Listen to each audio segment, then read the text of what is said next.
right, the Administration Committee will come to order. All committee members are present, plus a number of the additional council members. And can I have we don't have any minutes to approve at this time. So item 1 is the 2024 City of West Allis Mayor's recommended budget. Mayor DeBon. Thank you all, Chairman Haas. Committee members, thanks for being here. It's kind of an anomaly tonight because I get to sit in front of you and say that this budget was a little bit better, and I haven't been able to say that ever. As you all know, Act 12 passed, and that was a very sincere look at how local governments are financed. I think it was the first sincere discussion about it since I've been mayor and since a lot of you have been in public office. Saying all that, I do want to encourage you to keep the foot on the gas and don't stop contacting your legislators. I hope that this isn't something where they put this out and then don't touch it again for 20 years, because then when I sit here, when I sit here next year, it's not going to be as pretty. I'm not going to say this was easy, but it was definitely less difficult than years past. And just a couple things to touch on, a couple highlights in the budget before we dive deeper into the meat. We are expanding, once again, the flock camera system. We're adding 5 additional. We are going to be refocusing on our parks and the governance and the funding for our parks, trying to assess the long-term needs, the short-term fixes, and just the relationships between the rec department and the community and the city and the maintenance and the programming, things like that. And then the other thing I just want to touch base on is we were able to do a 2% raise for our employees as we continue to try to keep competitive with the private market. I want to thank our staff, as the letter states. I want to thank Jason. I want to thank Chris Moe, and I especially want to thank Rebecca for all of their work on this budget. And that being said, I will turn it over to staff to dive in a little deeper. Thank you, Mayor.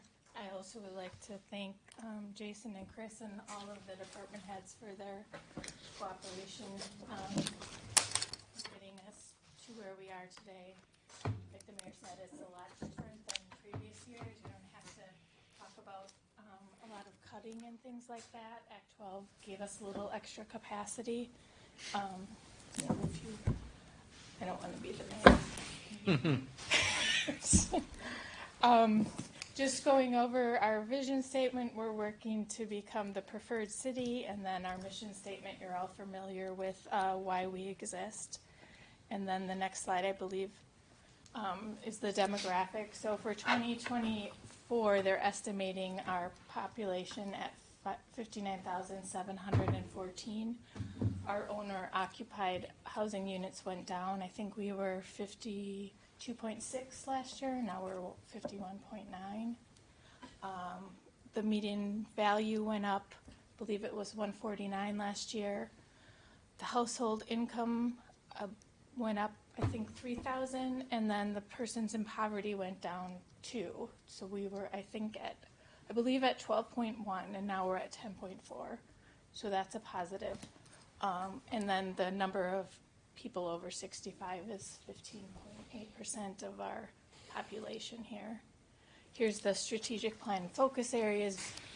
You're familiar with these also: community designation, financial infrastructure, and organizational excellence. So when we put together the budget, we departments try to focus on the efforts on moving towards the strategic plan areas.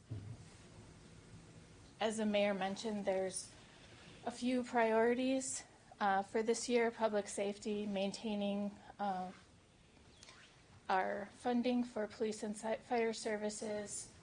Actually, we have additional funding, but that's due to contract that settlement. We are still in negotiation with the police, though, so we're unsure when that will be settled.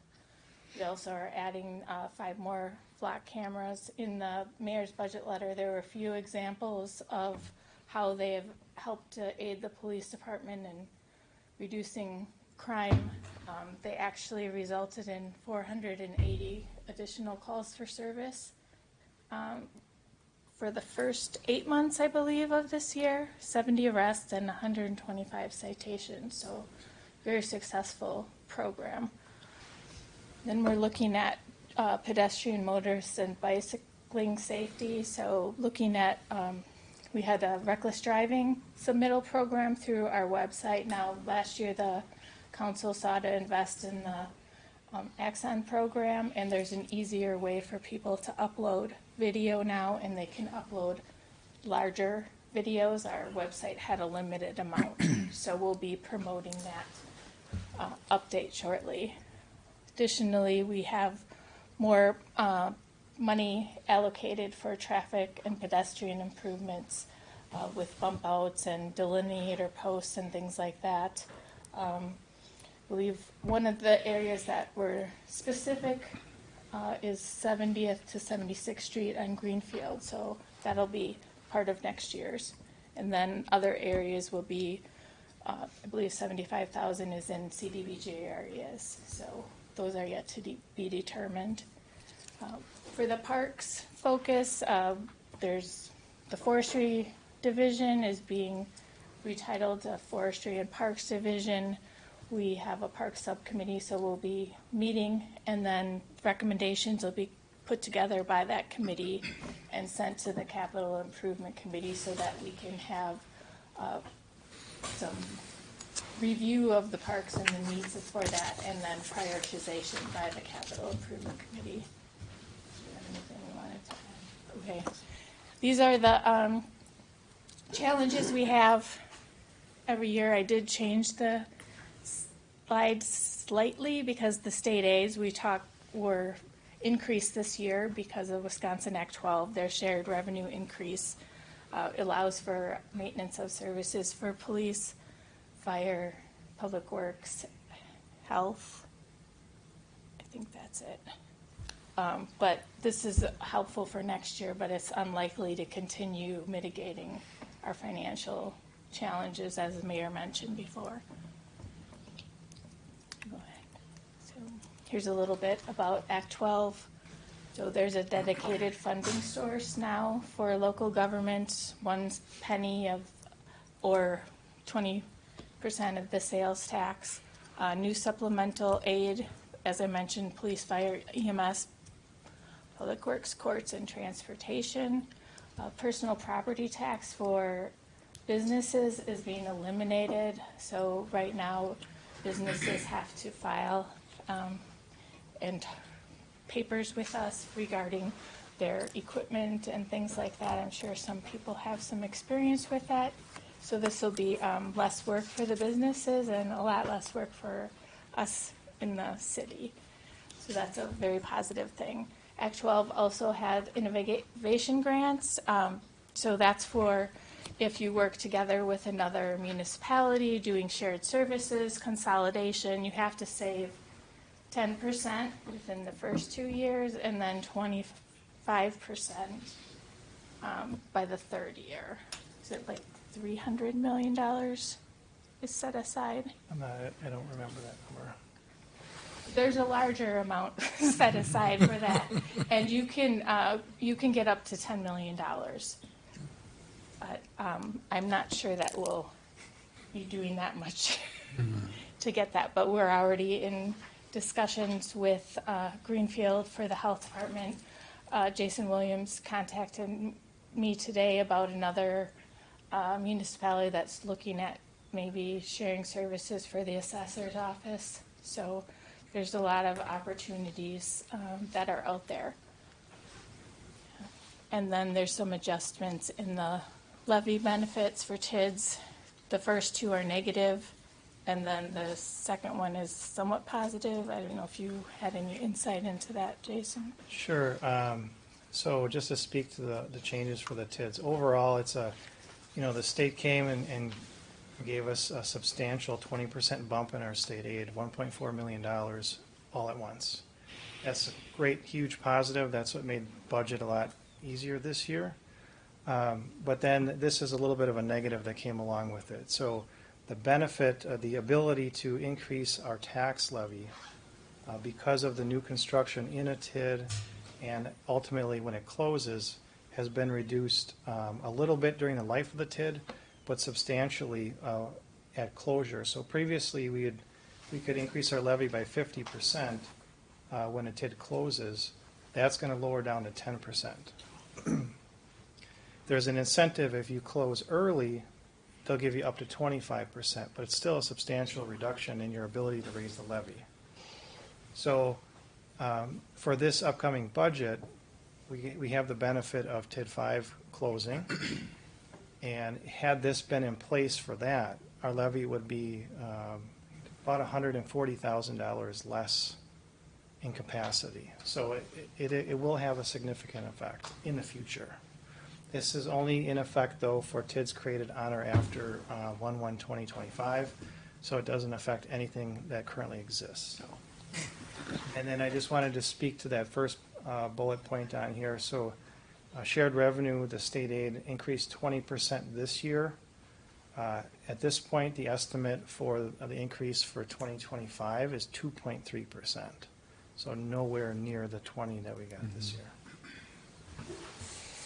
We were able, I believe it started at a minimum of 10%. We were able to persuade them that the minimum should be at least 20%, because we would have not gotten, I don't remember what the original numbers were. They were very small for cities like ours. So the expenditure restraint incentive program, they're calling it now. So it was started in 1990. In 1994, it was changed where you had to do, the tax rate was 5 mils, and it was limited to general fund. And the funding was set in 2003 at $58,000, and it's been that same level for till this year. So for 20 years, it's remained the same. So we'll go into this a little later, but we got additional shared revenue, we did get less with the expenditure restraint. So,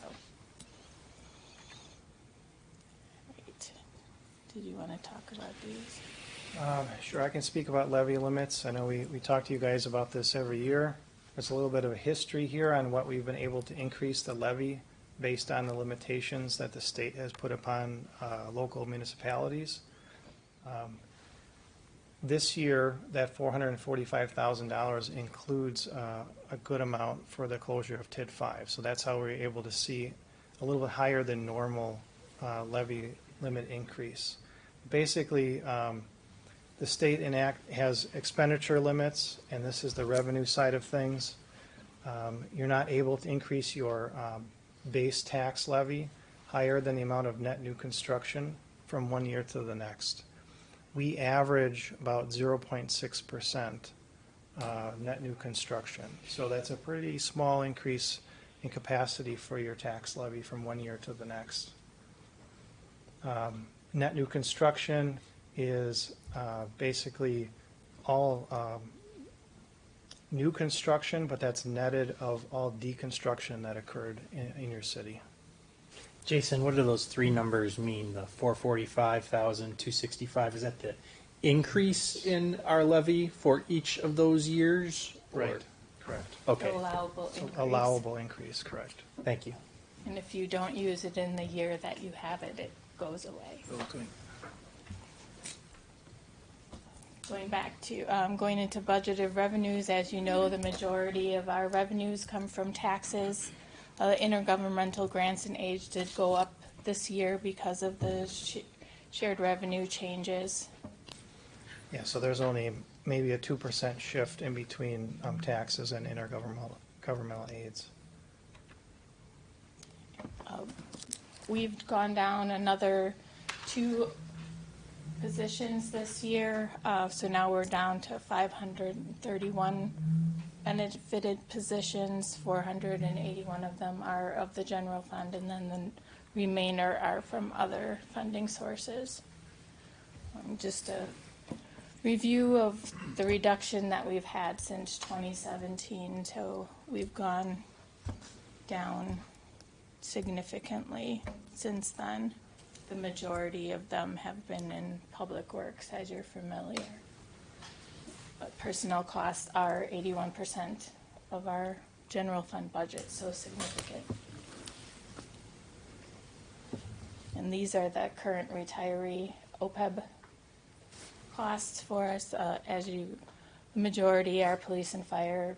They have different retirement dates from the rest of employees. They're earlier, so that's why they're larger than the rest of them. And then these are the expenditures by the categories that each of the departments are categorized into. So as is the normal case, public safety is the first one. So we're almost at $42 million, and then increase of almost 5% from last year. We had a decrease in the general government and culture and recreation, which is the library and the senior center, and then conservation and development was a reduction. I believe that was for changing some of the salaries to different funding sources, because we didn't change any positions. In the health department? No, in development and planning. I'd have to look at the details Yeah. on that one. But here, this visualizes then just the breakdown of those numbers. Public safety, 60%. If you were to compare this to last year, just a very, very slight change. And then here's some historical figures. I will point out on here that I have an estimated local tax rate actually going down just ever so slightly. That's an estimate at this point. That's going to depend on the assessed value that comes back. That's final. But we should see something similar or slightly lower than last year. The tax rate for the overall, including the other jurisdictions, is a bit more of a guess because I'm not exactly sure where all the other jurisdictions are going to be going. The overall impact of this budget on the home valued at $150,000, which would be, about average for the city, a decrease of estimated of $8. And before we get into the next steps, I just wanted to go over a few things that you might notice if you look through the accounts and such in the budget. So we've made some additional changes where the long-term disability and workers' comp are now allocated to each of the departments instead of in a general city fund. There's now administration and general government area, which includes insurance, professional services, and then city innovation. So you'll see quite a change in that budget, which is mine. So there's going to be more than 500,000 because that insurance that we have through Civic and things like that is moved into there. HR's is changing because we moved the tuition reimbursement into there, and then labor negotiations. The clerk, we have an increase just because we're having 4 elections next year too, which I believe will be significant and, if I might say, unprecedented probably compared to other, except for 2020. So it's gonna probably cost us a lot more with staffing. Communications, we adjusted to marketing and events to more clearly define what they're actually engaged in on a daily basis. And then there was a creation of other public safety, so where we moved the fees for MADIC, emergency government, and ambulance. So it can be more appropriately allocated in the categories that were up there before. And a big factor in making some of these changes was just to get better management oversight for some of these items that were kind of in a department on their own towards the back of the budget, I guess. So it was a lot of different people touching different areas, and kind of we need a specific person to oversee, or a specific department to oversee the different areas. So the next, I don't know if there's any, there's a questions slide at the end, but so we're just working on getting additional information from the state, and then we'll have the public hearing on November 7th, and hopefully the budget will be passed on November 14th. So we can get started on putting our tax bills together.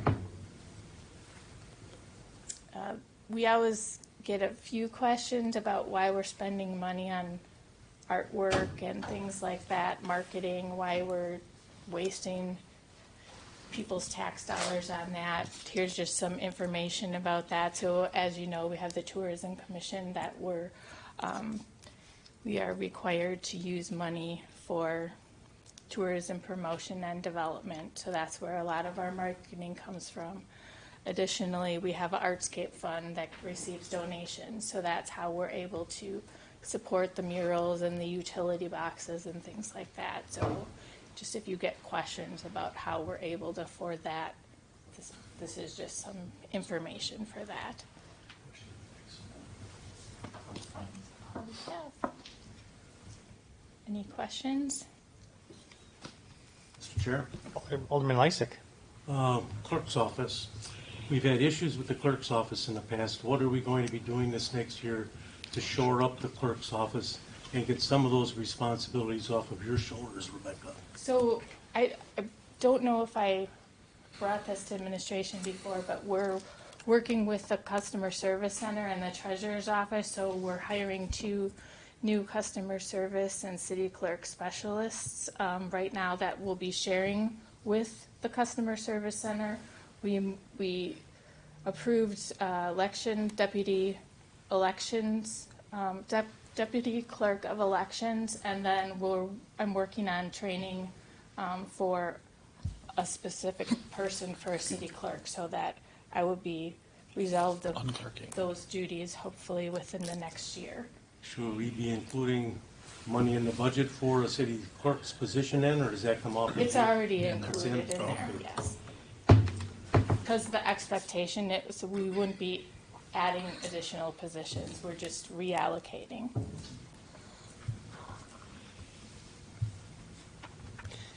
And one thing, I know this, but I'm not sure everyone else does, the 2% pay raise, that's for non-represented employees. The represented employees get their raises through the collective bargaining process.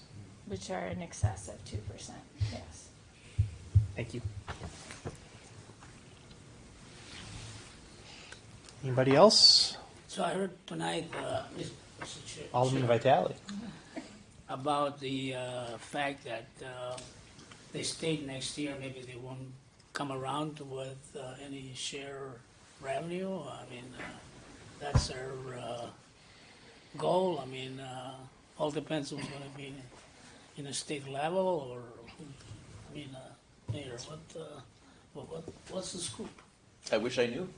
Nobody knows, right? Nobody knows. That's why I'm encouraging everybody That's my again. question. Nobody knows. You know? Yeah. That's what I thought. you know. Contact your state reps, thank them, and Yeah. hope that that dialogue continues. That's sad, you know. But the other questions about the local business, I believe that's a great idea to do the reductions on the sales tax, well, not sales tax. Personal property taxes. Personal Do property. you remember filing those too? I believe that's a good idea, you know. And then my last one is, I see one of the item was the average person in West Allis is about, I think it's 15 and some percent over 65. What happened to the 85%? All gone or what? Oh, they're all under 65. I tried to just find thought. a current average age, but I couldn't find one. I think the last time it was like 37 or 38. Yeah. I think I gotta put it Well, in. I think people are still here, Still pretty here. sure. Yeah. There's some in this room even. I'm not talking for myself, you know. Anything else from any other members of the council or anyone in the audience even for that matter? All right, anything else to properly come before the committee? Move we adjourn. Second. All in favor say aye. Aye. All right, we're adjourned. We Thank have you. a member of the committee second, I'm sorry. Oh, Second. yeah, well, Vince is on the Oh, is committee. he? I'm sorry. Yep. Yeah. Yeah. Okay. Yep, thank you. Sorry. Don't. Thanks, everybody.